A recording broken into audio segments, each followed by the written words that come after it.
Thank you for joining us today, Ryan, and all of you, as we journey to find the uncommon truth about leadership. We're going to discuss the character of a leader, how leaders are agents of change, and how important is vision, purpose, and planning to leadership.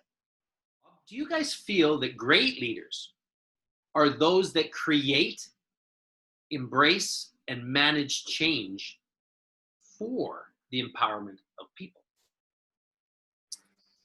I'll jump in quick, and then I'm interested in Bob's thoughts. What Carol Dweck said is there's two types of mindsets. And what my wife Jenny and I have built is we've built a 5 mindset model that we call the thinking tendencies model.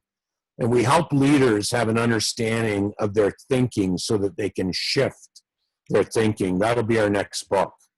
It'll be around this model and leadership. But what Dweck has is 2 mindsets, and she says we move into them and out of them all the time. And she calls it the growth mindset and the fixed mindset. So when we're fixed, we're focused on the things that we maybe aren't good enough in, and that we don't want to expose to other people. But in a growth mindset, we're saying, no, we're good.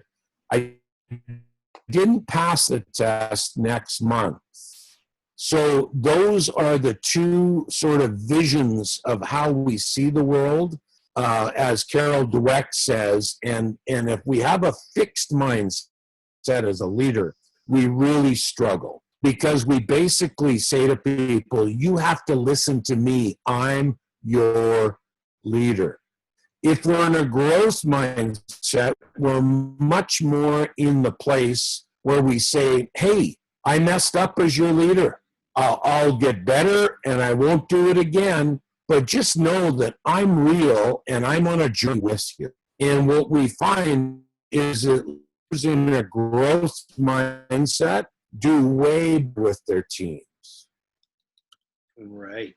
What I'd like to add to your the discussion, gentlemen, is often leaders in organizations find themselves in a place where they've been inspired. They've listened to a podcast, they've read a book, they've caught something on YouTube that's caught their eye, and they go back into the workplace, and they're inspired, of course, but they've got around them a number of people that haven't read the same stuff, are not quite as inspired. So you have this culture, you've got organizational culture to battle through. And Heath, to your question about change, it's, I've met many leaders that are, excited about change, think their organizations need change. But what they battle internally is the persuasive factor of bringing other people on board. Love to hear Ryan speak about this. So there's, and maybe that's, So I think that internal battle of pitting inspired leader versus fixed people with fixed mindset that are intent on keeping the status quo is a massive battle, and the first battle that leaders have to overcome. It's not necessarily them changing their minds or being on fire for change. We've got to bring everybody on board in some way, shape, or form. I just summarized one point that I think you both just sort of said, and that is that ultimately our mindset is so critical, because our thinking is the key element in the direction of our change, and ultimately is driving our attitude. And our attitude dictates altitude. And our attitude of gratitude is what allows us to view it as an opportunity to grow personally, so that we can give holistically to our team or the people that we have the opportunity and blessing to influence. And Heath, that's why with our leadership and high performance and team development processes, that's why we built the model, because Aristotle said thoughts are causes. And so the idea is that what we're thinking influences everything. And that's what the 3 of us agree on and are having a conversation around here. Certainly belief system influences, thought process, and thought process influences belief system.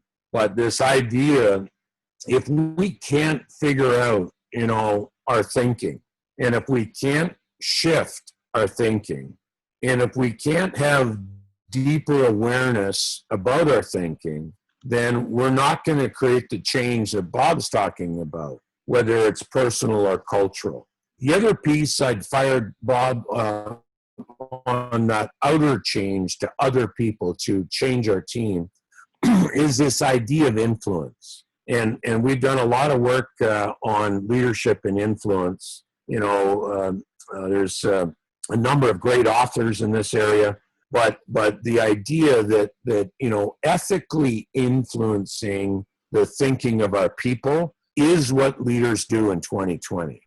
And that is one of the key components, because whether we know it or not, we're already doing it. But most great leaders are intentional in this area, and that's what we like to instruct or train around. It is one of the biggest leadership challenges for people that are running departments or managers or supervisors, and that is the leadership starts within, of course, their ideas, their inspiration, and then to build a group of champions around them by educating, by discussing, by bringing in new information, by training, by bringing in coaches, taking all these steps to change people's mindset, to alter their thinking, to bring them more on board ethically, to do all these things, right? So, and I think that taking those, it's all a series of little steps and lots of failure, I think, within these organizations that leads to ultimate success.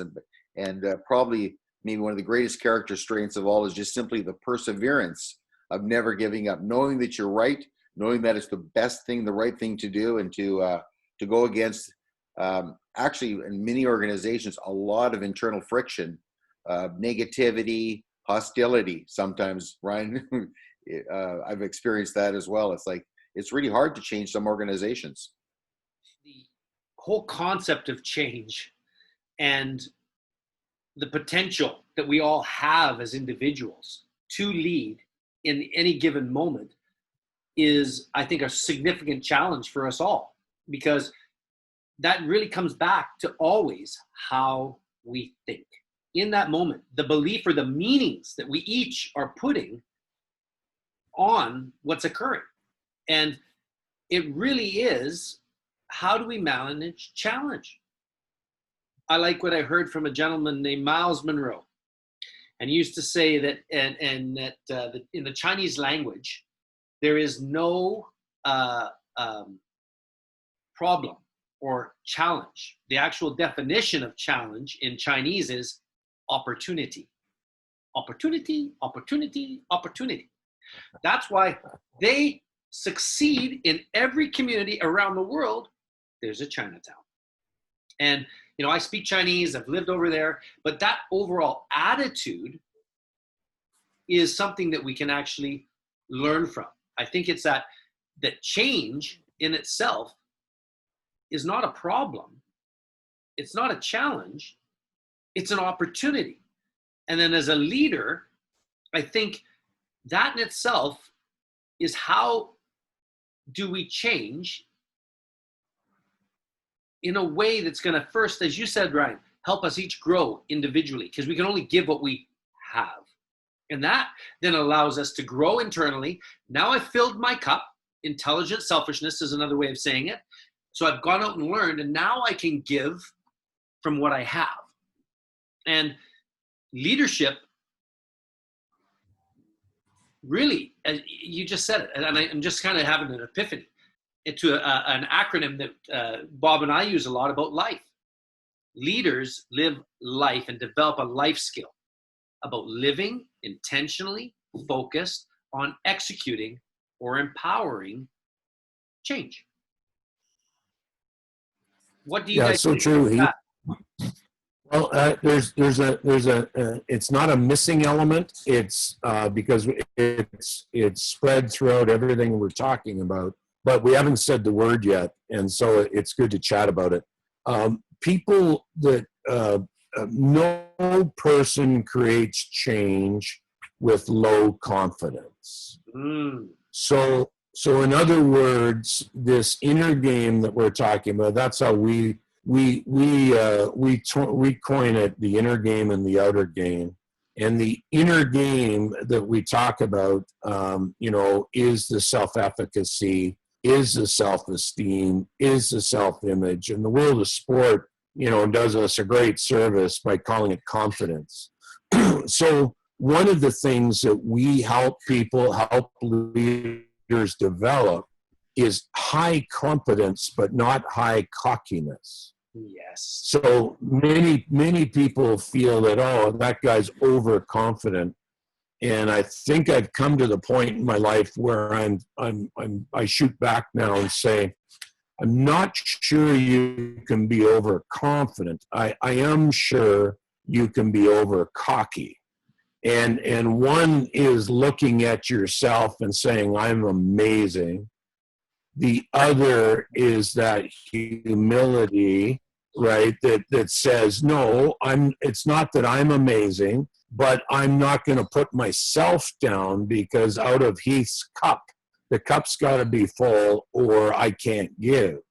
So the way we think about ourselves is such a powerful piece as a first start, because it helps to generate the belief system and the confidence that allows us to do everything that we're talking